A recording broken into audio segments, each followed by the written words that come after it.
is a hook. But I don't call it that because if I said left hook to the body, that takes a long time. If I just say body chop, you probably know left body chop. You know, so technically this is a hook. But what I was talking to you about was this, and this is the thing that I find happens with people. As you can see, I'm more concerned with you than that, but that's nice. When you do this, a lot of people go like this, and the problem is look how close I am. So here, and I go like this. And granted, if you're bam, bam, you're really fast. But if you notice, if I'm really fast, bam, bam, this is what ends up happening anyway. So this is why I'm trying to teach you guys in a slow fashion to turn it over this way. If you do this, as soon as this happens, this is what ends up happening. This is what I see every time. Guys go here and they think about this instead of this and this. So what they do is they go here, they forget about their shoulder. They think about their hands, so now they're straining their shoulder. And then they forget about where the energy is going to push through with this hood. And so they end up going like this, bang. And in gloves, you can get away with that shit, right? With these gloves. That's why there's such a difference between these gloves and MMA gloves and training in both, right? You do this with gloves on, no problem. Because I do a lot of techniques barehanded, you start to realize like you really need to focus more on what you're hitting with your surface area. Plus without wraps or anything else, man, you really realize how strong or how weak your wrist is. You know, all that stuff was done to protect it when you're not thinking in a full combat situation. But in training and drilling, you should vary of what equipment you're using so you can start to understand little things that will really make a huge difference.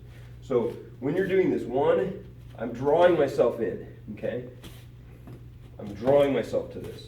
So I don't want to draw real deep necessarily unless I really want to be in here. Now the problem with this is look how deep I am. Boom. Yeah. If he's quick, all he needs to do is reflex. Bang, and I'm out. So I really don't want to coil myself too deep. I'm definitely coiling myself to where I'm not at the end of my cross, to be honest with you. So that's why the shoulder has to really be up. And if you notice, the elbow is kind of still guarding. Yeah. You know me. I like you guys throwing crosses from out here. Yeah. Right? Because this is technically, I think, how you're supposed to do it. Too many people like this, like this, and their chin is up and shit, and they're, terrible. This close, bah, So when you throw this, I'm actually coiling myself into here, but only, I'm trying to distract him. If I hit him hard, that's awesome. But if you notice Bjorn moves a little bit, I want to kind of make him shell up so I can create this opening, because hitting elbows sucks, even in these big things. Boom, so then I can hit here. And then right when I hit here, notice I'm offline, I got to watch out for this elbow. As soon as I crack, I'm going to turn it over. Yeah. And notice how when I turn it over, how I really push with this. I forget about my shoulder, because my shoulder isn't necessarily going to help me with the force.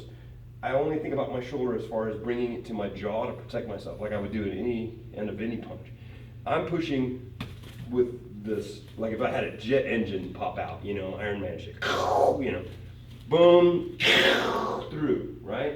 Now, because I'm cocked, I can, throw that knee.